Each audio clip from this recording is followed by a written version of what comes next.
যেই নতুন সরকার ক্ষমতায় এসেছে এই দেশের আলেম ওলামা দাড়ি টুপিওয়ালা ছাত্র জনতা সেদিন 5 আগস্টের বিপ্লবে যাত্রাবাড়ি সহ ঢাকার বিভিন্ন পয়েন্টে বাংলাদেশের বিভিন্ন জেলায় তারা রাজপথে নেমে এসেছিল, নিজেদের বুকের তাজা রক্ত ঢেলে দিয়েছিল বলেই আজকে আপনারা ক্ষমতা ভোগ করছেন।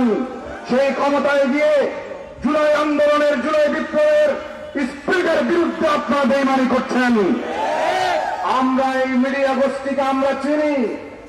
আমার মনে পড়ে বেশ কিছুদিন আগে এই মতিউর রহমান বাইতুল মুকাররমের মরহুম খতিব হযরত আল্লামা ওবায়দুল হক সাহেবের সামনে বড় জোরে সেদিন ক্ষমা চাইতে বাধ্য হয়েছিল। সেদিন কি অপরাধ সে করেছিল? সে ইসলামের ব্যঙ্গচিত্র করেছিল, আমাদের নবীর সঙ্গে বেয়াদবি করেছিল।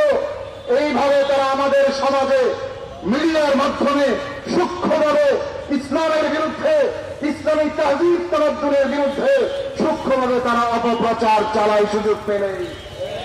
এখনো তারা ঘাপটি মেরে বসে আছে।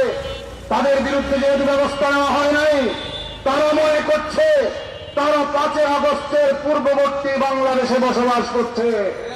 আমরা তাদেরকে সহ তাদের আশ্রয়দাতাদেরকে বলতে চাই, শহীদ আবু সাঈদ মুক্ত রক্তের বিনিময়ে যেই বাংলাদেশ আমরা অর্জন করেছি, এখনো পর্যন্ত আমরা পলিটিক্যাল ফ্যাসিজমের আইকনকে বিদায় করতে পারলেও পলিটিক্যাল ফ্যাসিবাদের খবর এখনো পর্যন্ত কিন্তু রচনা হয় নাই, এবং কালচারাল ফ্যাসিস্টের খবর রচনা হয় নাই। এখনো তারা বহাল তবিয়তে আছে। সুতরাং আমাদের যুদ্ধ শেষ হয় নাই, এই যুদ্ধ চলবে।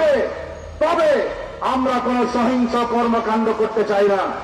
আমরা শান্তিপূর্ণভাবে যারা এই দেশের মানুষের অধিকারের বিরুদ্ধে বিগত কয়েক দশক ধরে খেলতামাশা করেছে এবং বিভিন্ন রকমের বয়ান উৎপাদন করে এই দেশের সিংহভাগ ইসলামপন্থী জনতাকে জঙ্গি গোষ্ঠী হিসেবে চিত্রায়িত করার অপচেষ্টা চালিয়েছে, তাদের বিরুদ্ধে আমাদের লড়াই অব্যাহত থাকবে।